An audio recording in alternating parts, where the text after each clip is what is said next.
The stars are out, the rain is falling, and a new story awaits. Welcome to your cozy escape. This is Slow Lore.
Wherever you are right now, whatever the day has asked of you, you can set it all down.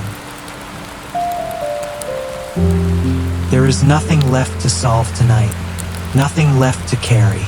The hours ahead belong entirely to you, to stillness, to warmth, to the ancient, unhurried rhythm of falling rain. Tonight, we are going somewhere very far away.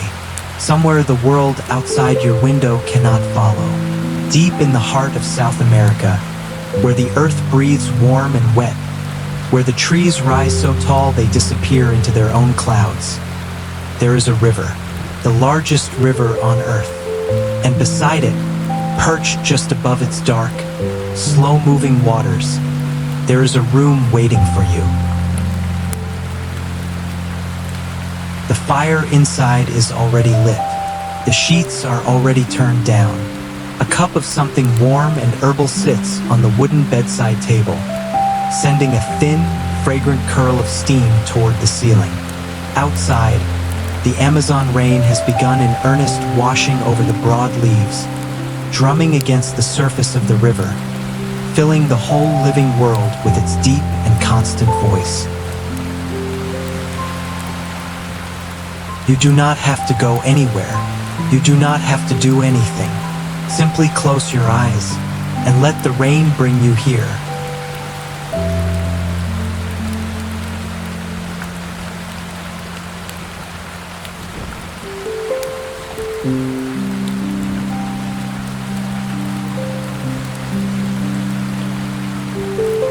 You arrive in the late afternoon.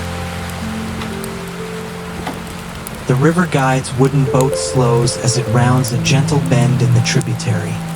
And there it is, appearing through the curtain of rain like something you almost expected to dream about rather than see. The eco-lodge sits on its stilts above the waterline, its great glass walls catching and scattering what little amber light remains in the cloud-covered sky. It is modest and magnificent at the same time. It belongs here in the way that only things built slowly and carefully can belong anywhere.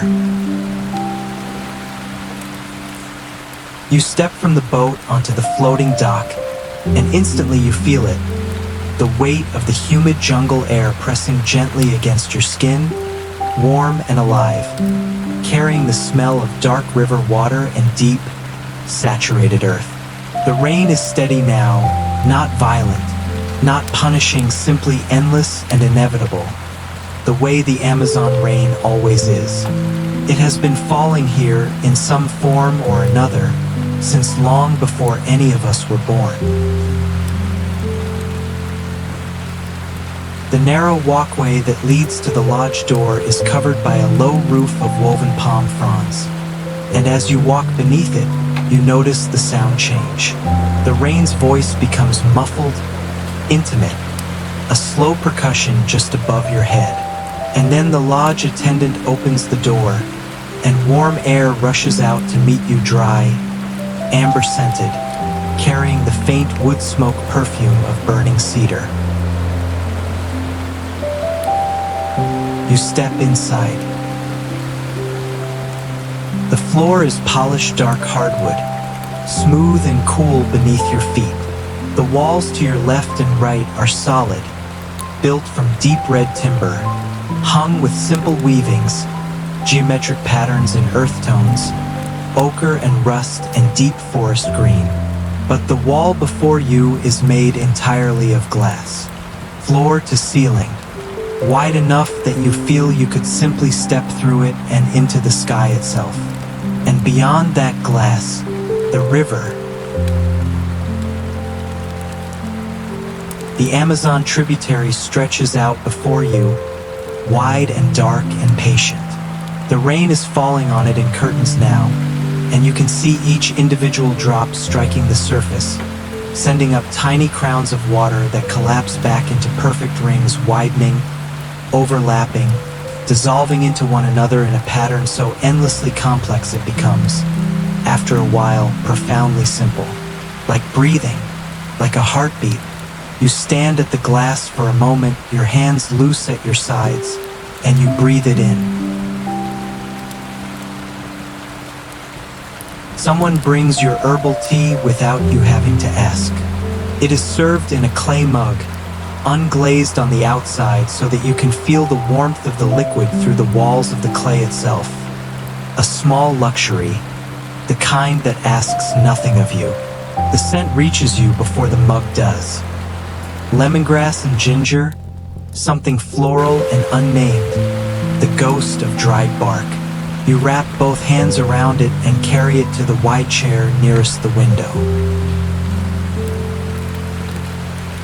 The chair is deep, deeply, thoroughly, generously deep. You sink into it as though the chair has been waiting for exactly you, exactly this evening, for a very long time. A knitted blanket is folded over the arm, not heavy, just enough, and you draw it across your lap without thinking, because your body already knows this is where the evening belongs. Outside, the forest canopy rises on the far bank of the river. The trees are immense. The Brazil nut trees and the towering kapok and the wide-armed samama. They stand at the water's edge as they have stood for centuries, their roots threading into the dark riverbed, their crowns somewhere high above you in the mist. The rain falls through them in stages, leaf to leaf, collecting and releasing, so that by the time it reaches the river's surface, it carries within it something of every branch it has touched along the way. You take a sip of your tea. It is warm and quiet inside you. The stone fireplace is built into the wall to your right, low and wide, its mouth framed in dark river stones smoothed by decades of water. The fire within it is unhurried logs split and stacked, burning down slowly, the way a fire behaves when it has nowhere to go and nothing to prove. The flames are amber and orange and, in the very deepest heart of the embers, a pulsing, breathing red. Their light reaches across the floor in long, slow waves, touching the walls, touching the ceiling beams, touching you. There is a moment, and perhaps you are in it now, when the body fully understands that it is safe. Not safe in the way of bracing for something. Safe in the way of releasing the last thing you were holding. Safe in the way of recognizing that the rain outside is not your rain to shelter from. It belongs to the river. It belongs to the jungle. It belongs to the million creatures waking up in it, breathing it in, drinking it as it falls from the sky, as it has always fallen, long before you arrived, and long after the boat carries you back up the tributary toward the world you live in. But that is not tonight. Tonight you are here. You watch a single large raindrop strike the glass directly in front of you and travel downward in a slow, wavering line, no hurry, following the grain of gravity. It joins another drop, then another, and together they reach the frame and disappear. Another drop takes their place at the top of the glass, and another. The glass becomes a map of traveling water, always moving, never the same twice, and yet always identical to itself. You could watch this for hours.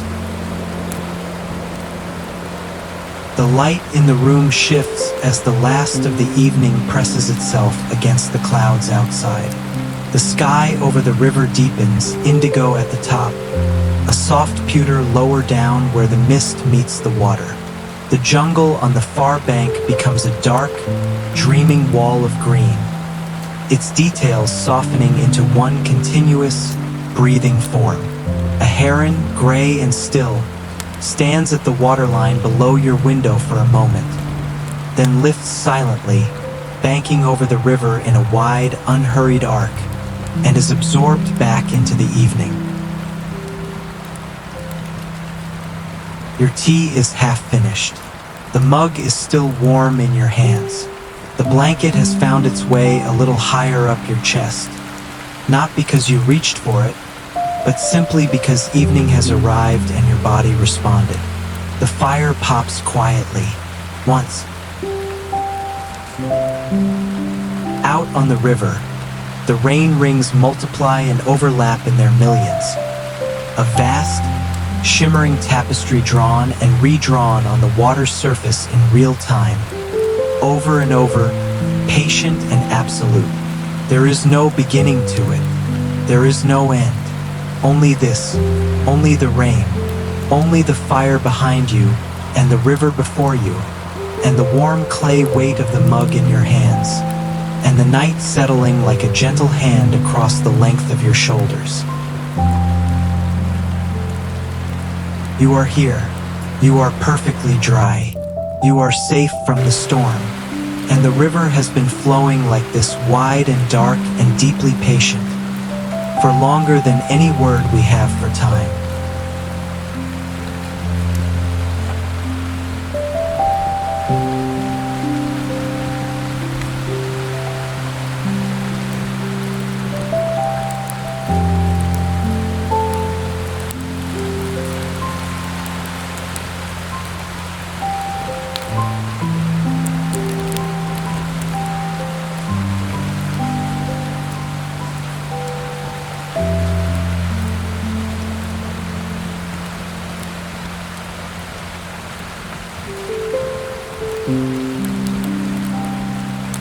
There is something moving beneath the river tonight. Not with urgency, not with any intention that belongs to the surface world. Something slow and deep and at home in the darkness, gliding through currents you cannot see from your chair, following channels carved into the riverbed long before the first human hand ever touched this water. The people of the Amazon have always known this.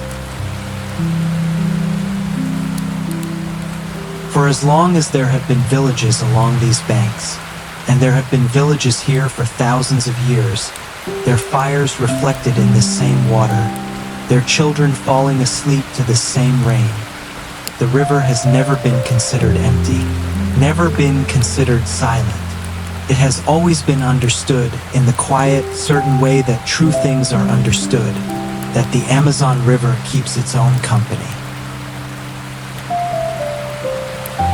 And the most beloved of its companions is the Boto. You may have heard it called the pink river dolphin. That name is accurate enough in the way that a photograph is accurate. It captures the surface of the thing, the color, the shape, the fact of its existence. But it says very little about what the Boto actually is to the people who have lived alongside it for generations. A photograph of a river tells you almost nothing about the way a river sounds at 3 in the morning, or what it smells like after heavy rain, or how it feels to sit beside it for your whole life and come to understand it as a kind of family. The Boto is real, fully, beautifully, scientifically real. It moves through the flooded forest in the wet season, navigating between the trunks of submerged trees with a grace that seems impossible for a creature its size. Its skin is the color of a pale rose fading in afternoon light, pinkish in the warmer shallows, deepening toward gray in the cooler depths. Its long snout is gentle and curious. Its small eyes, nearly covered by the soft folds of its pink skin, see clearly enough through the murky water that vision alone is almost beside the point. But the Boto of folklore, the Boto of the long evenings, the village stories, the grandmother's warning given tenderly at dusk, that Boto is something more. The old stories say that when darkness falls and the river rain begins, the Boto slips up through the water toward the surface and becomes, for a time, something that walks. Something that resembles a person. A tall figure, always well-dressed, always wearing a white hat to conceal, the stories say, the small breathing hole at the top of its transformed head. This figure appears at the edge of village celebrations, moving through the firelight easily, speaking softly, charming everyone it meets. And by morning, it has slipped back below the surface, back into its river body, back into the deep world beneath the water. Now lying in your warm chair, watching the rain rings multiply on the dark tributary outside, you might smile gently at that story. And that smile would be entirely right, because these stories were never meant to frighten. They were meant to explain something true. That the river is alive, that the creatures within it are not merely animals moving through water, but neighbors, presences, participants in the same world that the village occupies. That the boundary between the jungle and the river and the human settlement was never really a boundary at all, but a conversation. A long, unhurried, mostly wordless conversation, carried on over centuries, in the language of flooding and dry seasons, of fishing and letting go, of watching the pink shapes rise and breathe at the surface and then disappear again into the depths.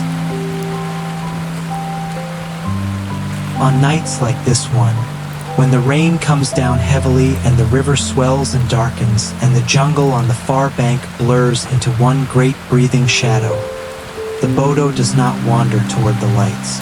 On rainy evenings, the old people say the Boto sleeps. It sinks to the soft, silted bottom of the deepest channel, where the current is barely a murmur, and it rests. Its long body becomes still. Its breathing slows to something barely measurable. The rain above, filtering through fathoms of dark river water, becomes a sound so muffled and distant it is almost indistinguishable from silence itself. You understand something about that. There is a particular quality to sleep that is only possible when the rain is falling outside and you are warm within it. When the world is loud with water and you are cocooned in something dry and amber-lit and still. Your body knows this. It has always known this, perhaps from some very ancient part of itself that remembers what it was to sleep near water, to hear the rain as a kind of permission, an announcement that the night has fully arrived, that the wandering is finished, that it is safe now to go deep. The pink dolphins of the Amazon have been moving through this water for millions of years. They arrived here, scientists believe, from an ancient sea, when the Amazon basin was still a vast inland ocean, before the Andes rose and closed it off and the river found its long, winding path to the Atlantic. The Boto is, in a sense, a creature of an older world, still living within this one. A gentle ambassador from a version of the earth that no longer exists anywhere except in the body of the Boto itself, turning slowly in the dark water. Imagine them now resting below you, not directly below. The tributary is not so deep here, but somewhere nearby, in the broader channels, in the flooded forest margins where the trees stand in water up to their mid-trunks and the roots reach down into the dark like outstretched fingers. The Boto rests there, its pink sides rising and falling imperceptibly. The rain filters down through the canopy above the flooded forest, striking the water's surface, and the sound of it travels downward in soft waves of pressure. Not sound as we experience it in air, but as something slower, rounder, more felt than heard. A lullaby made of water for a creature made of river. Perhaps the old stories are not so far from the truth, after all. Perhaps the reason the Boto was imagined as something that could walk among us, that could pass through firelight and speak our language, is simply because the people of the river recognized, without needing science to confirm it, that the Boto is aware, that it watches, that in the moments when it surfaces and breathes and turns its ancient small eye toward the bank where the village sits, something passes between the creature and the person standing there. Some acknowledgement, some quiet mutual recognition. We are both here. We are both alive. We are both listening to the rain. Your mug is empty now. You do not remember finishing it. The blanket has settled across your chest. The fire has found its slower rhythm, not the bright, talkative crackle of a new log catching, but the deep, steady breath of embers doing their patient work. Outside, the river receives the rain without complaint, without hurry, without any need for it to stop or change or become something other than what it is. The water simply accepts the water and goes on moving wide and dark and generous toward the sea. Somewhere below its surface, in the softest and most sheltered channel, the Boto sleeps, and the rain falls on, and the rain falls on.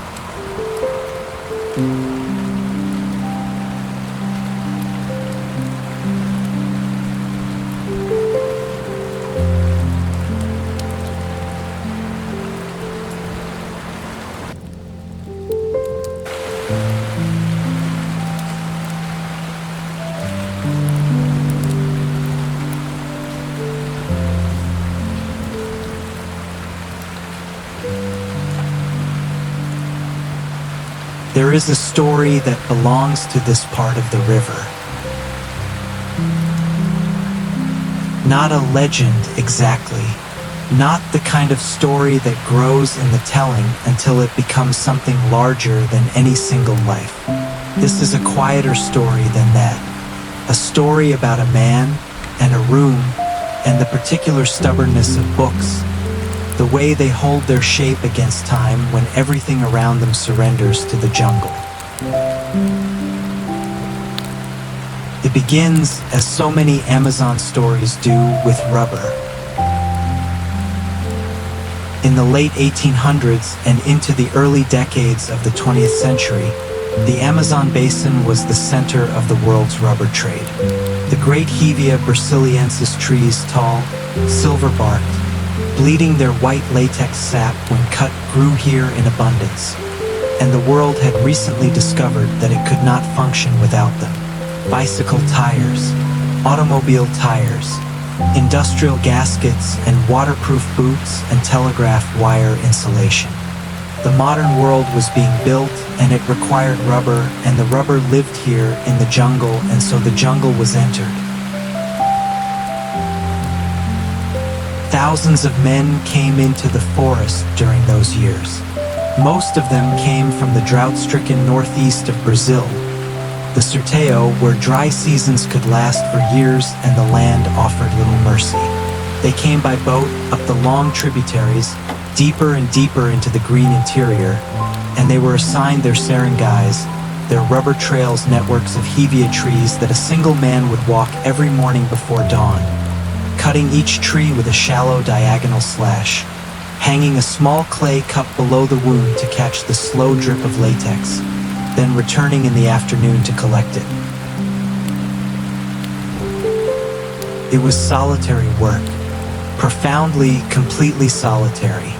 A rubber tapper might walk 15 kilometers through the jungle in a single morning, alone with the sound of his own footsteps and the distant calls of unseen birds and the ever-present hiss and drip of the forest around him. He would return to his small outpost, a wooden structure, raised on stilts against the flooding, tucked into whatever clearing the jungle offered, and he would eat and rest and wait for the next morning to begin again. Most of these men had very little. A hammock, a cooking pot, a knife, perhaps a photograph folded small and carried in a shirt pocket, its faces growing soft and unrecognizable with the humidity over the years. But there was one man, and his name has faded the way names do when no one is left to speak them aloud, who had books. No one knows how he came to have them.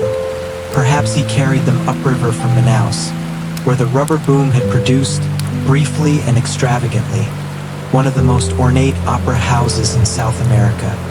That impossible pink and white confection rising from the jungle canopy, its stage graced by European performers shipped in at enormous cost while the men who harvested the rubber slept in their forest outposts and listened to the rain. Perhaps someone sent him the books. Perhaps he simply could not leave them behind. Whatever their origin, the books arrived, and the man built, very carefully, a small room to keep them in. Not a grand library, nothing that would have impressed anyone from the cities along the coast. A single room, perhaps 4 meters by 4, its walls double-planked against the moisture, its floor raised slightly higher than the rest of the outpost to keep it above the reach of the seasonal flood. The roof was layered palm fronds over timber over a sheet of corrugated tin, 3 layers of protection against the relentless rain. A small window cut into the eastern wall, fitted with a wooden shutter that could be sealed against the worst of the downpours. Inside, shelves, rough-cut timber shelves, sanded smooth with river stones, running the length of all 4 walls. And on those shelves, the books. History tells us the rubber boom collapsed suddenly in 1912 when British smuggled hevea seeds, cultivated in Kew Gardens and transplanted to the colonial plantations of Southeast Asia, began producing rubber in quantities that the Amazon, for all its abundance, could not match at the same price. The market shifted, the money vanished, and the men who had gone into the forest came back out of it, most of them, returning to the cities or to whatever remained of the lives they had left behind. But some did not come back, and some outposts were simply left. The jungle, which had been waiting with the particular patience of something that has nowhere else to be, moved in. It always does, and it moves with a tenderness that is easy to mistake for destruction. The vines do not attack the wooden walls. They simply grow, reaching toward the light, following the most available surface, wrapping themselves around the timber with a slow, affectionate grip. The roots of the great trees send their exploratory tendrils beneath the floorboards, not to break them, but because roots follow water and darkness, and the space beneath a raised floor is both. The moss arrives on the roof and thickens, year by year, until it becomes a living blanket, green and soft and utterly waterproof in its own way. And in the small room with the double-planked walls and the tin roof and the sealed wooden shutter, the books remained. Not perfectly. Time is not perfectly kind to anything. The covers warped and softened. The pages yellowed at their edges and grew fragile as old skin. Some volumes fused together in the long-ago wet seasons and could no longer be separated without damage. But the words held, pressed into paper with ink that had dried a century before the jungle reached the doorway. The words held. Imagine stepping into that room. Imagine the smell of it, old paper and jungle earth, and the faint ghost of the cedar oil the man had rubbed into the shelves to protect them. A century before you arrived. Imagine running your finger along the spine of a volume and feeling the texture of it softened, slightly yielding, but intact. Imagine opening one carefully, the pages releasing their held breath, and finding inside the handwritten margin notes of a man who sat in a forest outpost while the rain hammered the tin roof above him, reading by lamplight, thinking his long, solitary thoughts, writing them in the white borders of someone else's words. He was not lonely, perhaps, or rather, he had made his peace with the particular kind of solitude that the jungle offers, which is not the loneliness of isolation, but the fullness of being the only human witness to something vast and extraordinary. Every morning he walked his rubber trail in the dark before dawn, and the forest was alive around him with sounds he had learned to read the way other men read pages. Every evening he returned to his raised outpost and lit his lamp and opened a book and listened to the rain. He was, in his way, perfectly content. The jungle kept his library for him, long after he was gone, long after the rubber trails grew over and the clay cups fell from the trees and the syringal returned to unbroken forest. The room held, the books held, the margin notes held, in their faded pencil, patient as seeds. There is something in that worth carrying with you into sleep tonight. That the things we tend with love and care and quiet attention have a way of outlasting the noise of the world around them. That a room made carefully, with the right walls and the right roof and the right intention, can shelter what matters against almost anything, even a century of rain.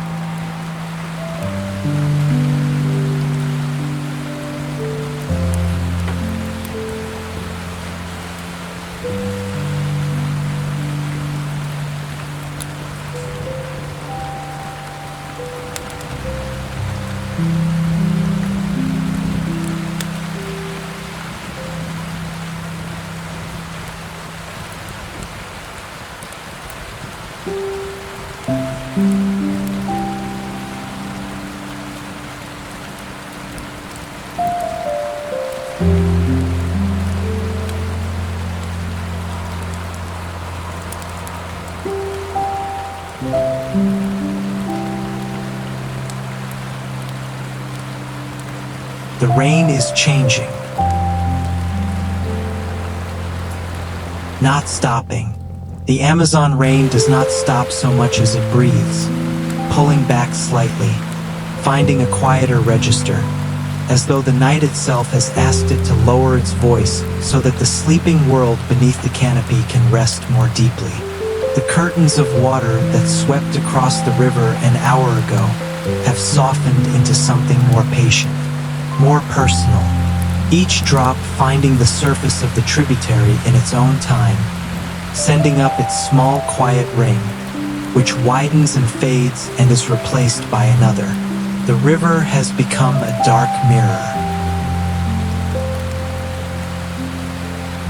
And here, inside the glass sanctuary above the water, the fire has burned itself down to its truest state. There are no more dancing flames. What remains is something older and more constant. The deep, pulsing red of the embers, breathing in and out with a slowness that matches your own breath now if you let it. Amber fading to orange, orange deepening to the color of old garnets, of dried rose petals, of the last light over the river at the end of a long dry season. The embers do not hurry. They have given everything they had to give to the evening, and now they simply glow, patient and warm and completely at ease with their own diminishment. You have been in this chair for a long time now. You may not have noticed the exact moment when your shoulders released, when the muscles along the back of your neck softened and let go of whatever they had been quietly carrying all day. When your hands, which had been wrapped around a warm mug earlier in the evening, came to rest open in your lap, palms upward, loose, no longer holding anything. It happens without your permission, this kind of letting go. The body decides on its own schedule that it has held on long enough, that the rain outside has been falling steadily for hours and has not once required anything from you, that the fire has kept its warmth without being tended, that the river below has continued its wide, patient movement toward the sea without any assistance or observation from you whatsoever. Everything is being taken care of. Everything has always been taken care of. Outside the glass, the mist has arrived. It comes off the river in slow, unhurried drifts, thin veils of white vapor rising from the warmer water into the cooler air just above the surface, then spreading outward, softening the far bank, softening the line where the water meets the jungle, softening everything until the world beyond the glass becomes a landscape of gentle, dissolved edges. The great trees on the far bank are still there. You know they are there, but they have become suggestions of themselves now. Outlines, the memory of trees rather than the trees themselves. The Amazon does this. In its own time and in its own way, it removes the sharp edges from things. It has been doing this for millions of years, softening stone, rounding riverbanks, pulling hard angles back into curves, encouraging everything toward its most yielded, most rested, most essentially itself form. The jungle does not hurry this process. It simply applies its steady warmth and its endless moisture and its patient, inexhaustible attention, and in time, everything softens, even the edges of a long and complicated day. The wooden beams above you hold the warmth of the fire in the way that timber does, slowly, thoroughly, releasing it back into the room in the hours after the flames have gone. The ceiling breathes warmth down at you in a way you feel more than notice, the way you feel the presence of something kind without having to look directly at it. The air in the room is still and dry and faintly fragrant cedar and wood smoke and the ghost of your lemongrass tea, and beneath all of that, very faint and very green, the breath of the jungle coming in at the edges of things.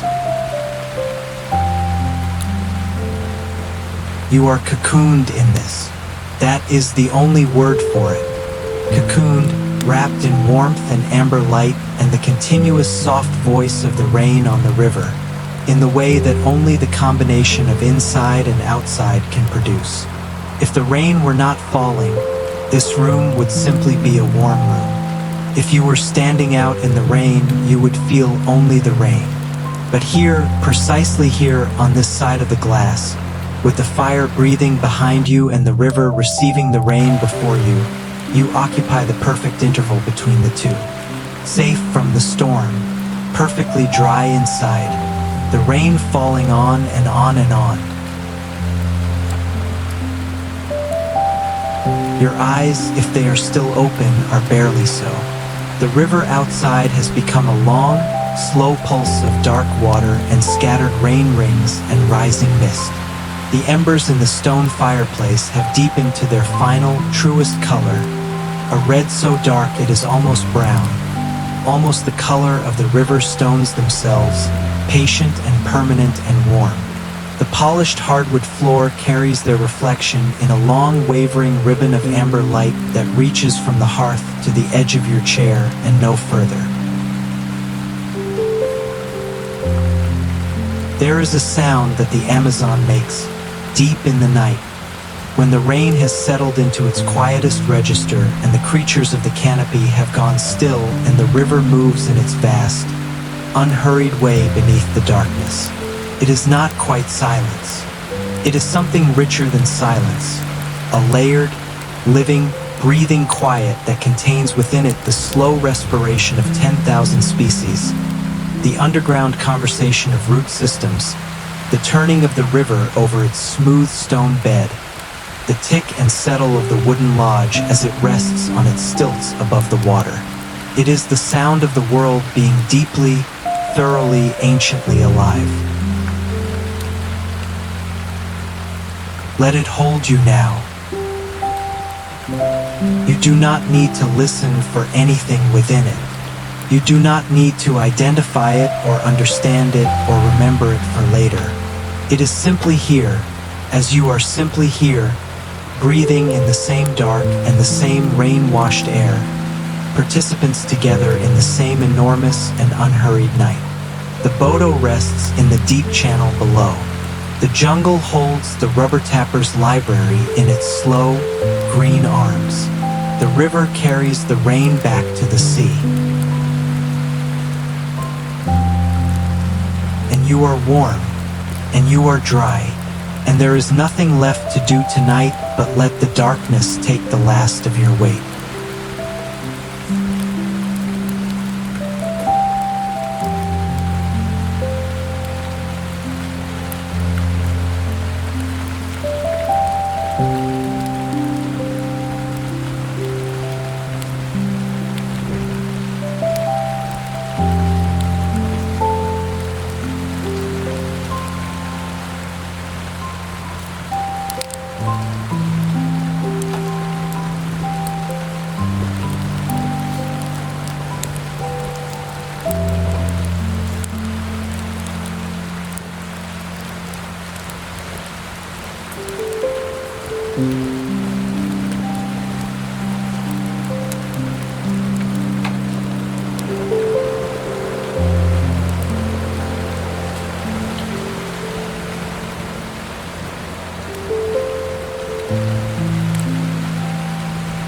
You are drifting now.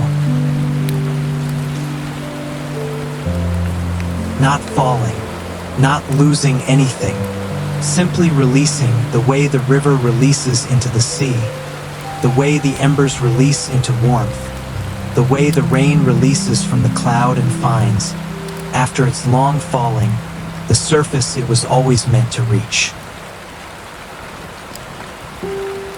This room will hold you through the night. The glass will keep the rain outside where it belongs.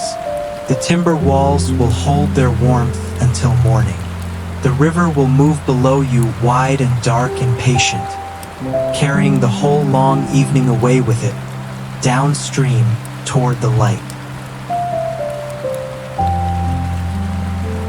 You do not need to hold on to any of it. Not the firelight, not the mist on the water, not the pink dolphins resting in their deep channel, not the library in the jungle, its margin-noted pages held safe against the rain.